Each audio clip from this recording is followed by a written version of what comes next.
देखो बच्चों, not for profit organisation में क्या क्या बनाते हैं दिख रहा होगा।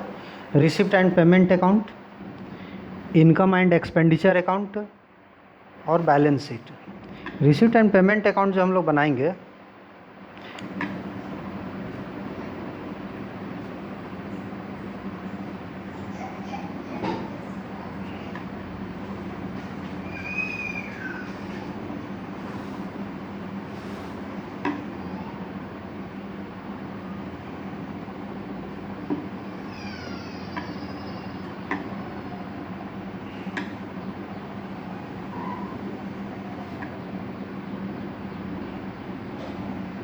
ठीक है, ये फॉर्मेट हो गया। ये रिसिप्ट है, मतलब रिसिप्ट वाला चीज़ इधर और पेमेंट वाला इधर। To balance BD, just like cash book. जो हम लोग कैश बुक पहले तैयार करते थे, ये ओपनिंग बैलेंस हुआ, ओपनिंग कैश और बैंक बैलेंस। ठीक है। टोटल रिसिप्ट, वो चाहे किसी भी ईयर से क्यों नहीं रिलेटेड रहे, इसको यहाँ पे दिखाना है। रिसिप्ट दो तरह का होता है, एक रिवेन्यू रिसिप्ट होता है,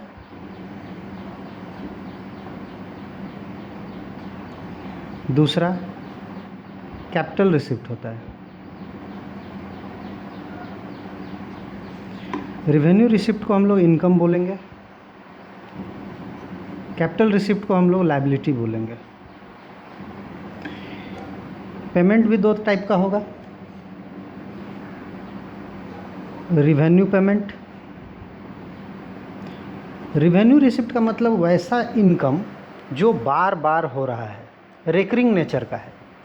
और कैपिटल रिसिप्ट वो चीज़ है जो बार बार नहीं मिलेगा, वो कभी कार कैपिटल नेचर का होगा, मतलब किसी खास पर्पस के लिए रिसिप्ट होगा, जैसे donation for building, legacy, endowment fund. ये सब चीज़ जो है वो लायबिलिटी होता है।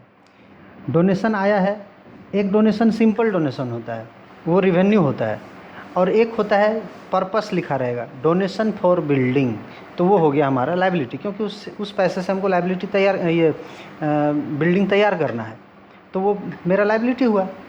संस्था के लिए, इंस्टीट्यूशन के लिए वो लायबिलिटी है। उसी तरह receipt, revenue payment, revenue payment जो है वो तुम्हारा एक्सपेंडिचर है, मतलब वैसा एक्सपेंस जो बार बार होने वाली नेचर की होती है, साल में कई बार होगा। सैलरी है, रेंट है, वेजेज है, पेड कर रहे हैं सब। आखिर वो संस्था में कोई काम करता होगा, उन लोगों को सैलरी देगा ना। संस्था तो नॉट फॉर प्रॉफिट ऑर्गेनाइजेशन है, लेकिन उसमें जो लोग काम कर रहे हैं उन लोगों को सैलरी जा रहा है, उन लोगों को रेंट जा रहा है, बिल्डिंग अगर भाड़े पर है तो जा रहा है। ठीक है। और एक होता है कैपिटल पेमेंट।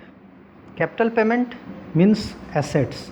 अगर हम बिल्डिंग खरीद रहे हैं या फर्नीचर खरीद रहे हैं, कोई मेडिकल इक्विपमेंट्स खरीद रहे हैं, स्पोर्ट्स क्लब है तो स्पोर्ट्स मटेरियल खरीद रहे हैं, तो वो हमारा कैपिटल पेमेंट हुआ, वो एसेट्स है। ये हो गया हमारा receipt and payment. Receipt and payment account is a real account. इसमें केवल कैश नेचर का ही आइटम को हम लोग एंट्री करते हैं, और यहाँ पे बाय बैलेंस सी डी यानी कैरी डाउन, क्लोजिंग वैल्यू निकल जाएगा, यानी क्लोजिंग कैश निकल जाएगा। ये ओपनिंग कैश हुआ और ये क्लोजिंग कैश हो गया। ठीक है।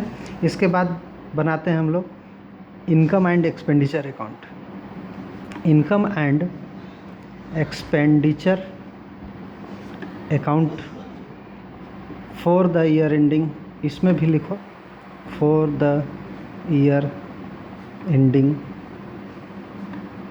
जिस डेट में बना रहे हैं वो date, for the year ending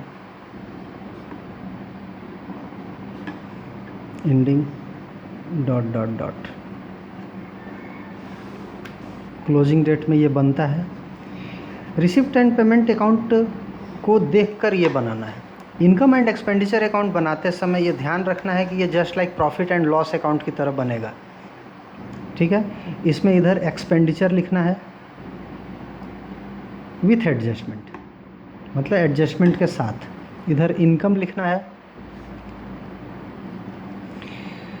ध्यान ये रखना है कि इसमें केवल रिवेन्यू नेचर के ही एक्सपेंस इधर आएंगे, टू रिवेन्यू एक्सपेंस। और एक बात ध्यान इसमें इस बात का भी रखना है कि इसमें जो एडजस्टमेंट इसलिए किया जाता है क्योंकि यहाँ तो वो पेमेंट है कि किसी भी तरह का पेमेंट हो दिखाना है, लेकिन इसमें ड्यूरिंग द ईयर, जिस वर्ष हम लोग जिस ईयर बना रहे होते हैं उसी का सिर्फ एक्सपेंस दिखाना है, आगे पीछे का होगा तो माइनस कर लेंगे, इसलिए उसको कहा जाता है विथ एडजस्टमेंट यहाँ एंट्री होगा। और इधर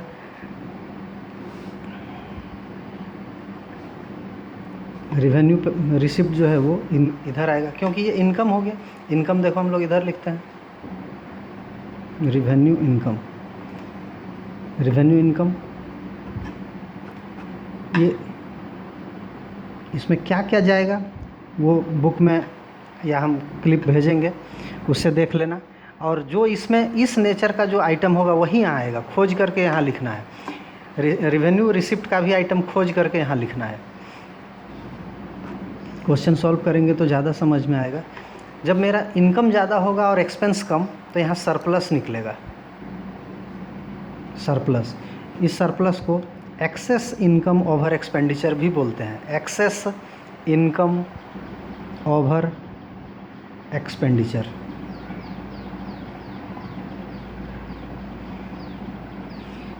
ठीक है।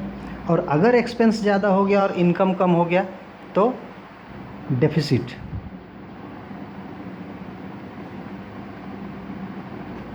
ठीक, डेफिसिट लिखें। इसको कहा जाता है एक्सेस एक्सपेंडिचर ओवर इनकम। मतलब इन एक्सपेंस ज़्यादा है इनकम से तो डेफिसिट, और अगर इनकम ज़्यादा है एक्सपेंस से तो सरप्लस। इसके बाद बैलेंस शीट तैयार करते हैं। बैलेंस शीट तुम लोग को पता ही है, 11 क्लास में जैसे बनाते थे। ये भी प्रॉफिट एंड लॉस अकाउंट की तरह बनेगा, ये कैश बुक की तरह बनेगा, और ये बैलेंस शीट तो बैलेंस शीट की तरह बनेगा। इसमें सारा एसेट्स लायबिलिटीज़ और इधर एसेट्स। लायबिलिटी को जितना ये कैपिटल पेमेंट का उसको एसेट्स बोलते हैं, यहाँ लिख दोगे। रिवेन्यू रिसिप्ट जितना है उसको, ये कैपिटल रिसिप्ट जितना है उसको इधर लिखोगे क्योंकि ये लायबिलिटी है। लायबिलिटी खोज के लायबिलिटी में, एसेट्स खोज के एसेट्स में, और ये इक्वल होगा। ओके।